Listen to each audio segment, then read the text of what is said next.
Hey, here's how key signatures, sharps and flats, and the order of sharps and flats all work. So the first thing is understanding the circle of fifths. So the way that the circle of fifths work, as you know, is C is on top of the circle of fifths, no sharps, no flats in the key of C, right? All naturals.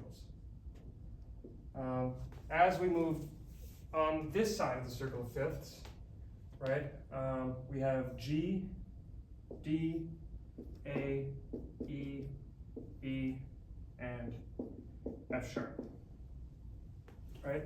So this is one side of the circle of fifths. We call this the sharp side.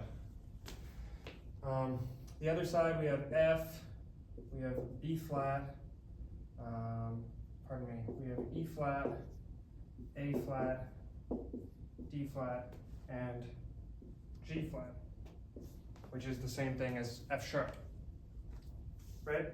So as we move down the right side of the circle of fifths, we will find that every key adds a sharp. So G has one sharp, D has two sharps, A has three sharps, E has four sharps, B has five sharps, and F sharp has six sharps.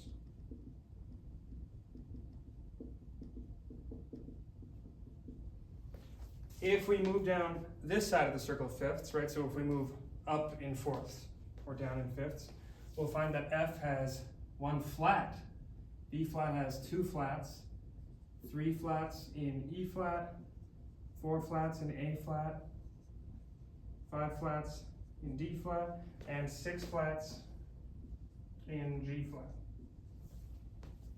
right?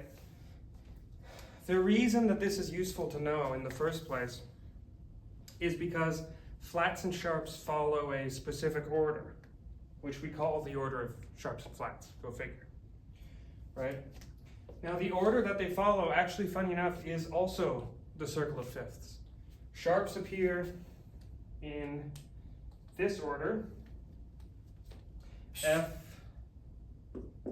C, G, D, A, E, and B. And then, like in theoretical keys, they keep going in F sharp, C sharp, G sharp, etc., right? So sharps appear in this order, moving from F to B, and flats appear in the opposite order, moving from B to E. So if we were to go through this key by key, if we were to see this on key signatures, if something has one sharp, we know that sharps appear in this order. So if something has one sharp, it will always be F. There is no key that has a C sharp without having an F sharp. There's no key that has a G sharp without having a C sharp and an F sharp. In other words, as we move down the circle of fifths, each key retains the sharps or flats from the key that came before it, right? This is whether we're moving down on the sharp side or we're moving down on the flat side, right? So A flat contains all three flats from the key of E flat, and then one, right? And what would that be? Well, we know that flats appear in this order. So we know that A flat, if it has four flats, has a B flat, E flat, A flat, and a D flat, right?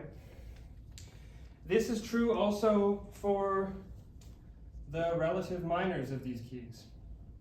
All right, so A minor, E minor, where the heck am I? Sorry, B minor, F sharp minor, C sharp minor, G sharp minor, and then D sharp minor, or E flat minor, right? And then D minor, G minor, C minor, F minor, B flat minor, and then E flat minor, right? How do I remember the relative minors? I kind of remember C to A minor by rote, right? And now at this point, this stuff I just remember because I've seen this so many times. But how do I remember this? Well, the relative minors also go around the circle of fifths, right? So you'll notice C, G, D, A, E, B. Well, here we are, C minor, G minor, D minor, A minor, E minor, B minor, etc., etc. So as long as we find this relationship, then relative minors also go through the circle of fifths, and you could redraw this circle with minors instead of majors, and the sharps and the flats would stay exactly the same, right? We could draw this circle as A minor on top, and then E minor, B minor, F sharp minor, C sharp minor, and all of these rules would remain the same, right? So the way this is useful, if we see a single sharp, then we know that sharp is an F sharp, and we know that we're in the key of G, or E minor, right? We know we're in this key signature, right? There is no key signature in tonal music, I'll say it again, there is no key signature in tonal music that contains one sharp that isn't an F sharp. If we see one sharp, it's going to be an F sharp. If we see 5 sharps,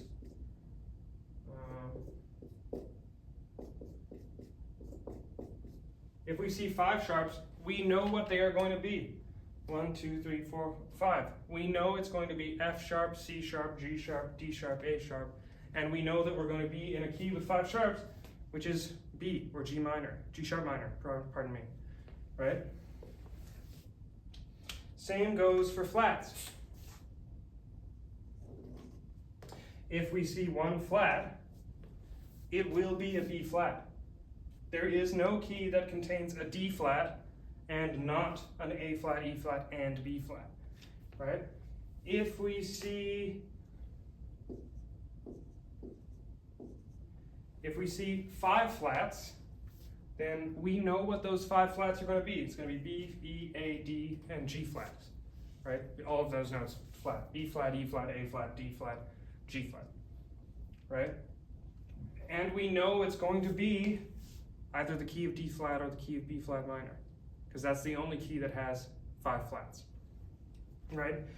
So what this system tells us, it tells us what key we're in based on the number of sharps or flats, and it tells us what notes are altered based on the number, because flats and sharps only appear in a specific order. So it's only ever going to be the same notes altered. Now, if I could go into the logic of this as kind of an epilogue, the logic is, as we move down the sharp side, as we move down the sharp side, we retain the previous key's sharps, and we add a sharp to the 7th scale degree, right? So C has no sharps, so G takes all those sharps, which is 0, and adds one on F, makes an F sharp, which is the 7th scale degree of G.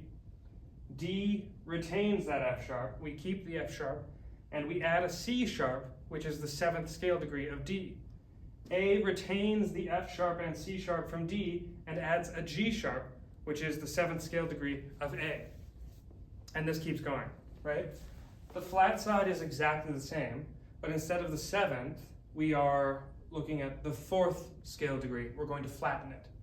So F takes all the notes of C and flattens B, which is the 4th scale degree of F. B flat takes the B flat from F and flattens E, which is the 4th of B flat. E flat takes the B flat and E flat from that key and flattens the A. So we have an A flat now, etc., etc., etc. And this is why sharps and flats appear in a specific order. It's because there's a scheme to how we choose what to sharpen or how we choose what to flatten. When we're moving down the sharp side, we're sharpening the 7th. When we're moving down the flat side, we're flattening the 4th. And that's what brings us into the new key. That's what makes us feel like a new note is being tonicized. So, just to recap, as we move down the circle of fifths, In one direction, we keep adding a sharp. As we move down the other direction, we keep adding a flat. And sharps and flats only appear in a specific order, so we will always know what key we're in and what notes are altered just based on the number of sharps or flats that we see in the key signature.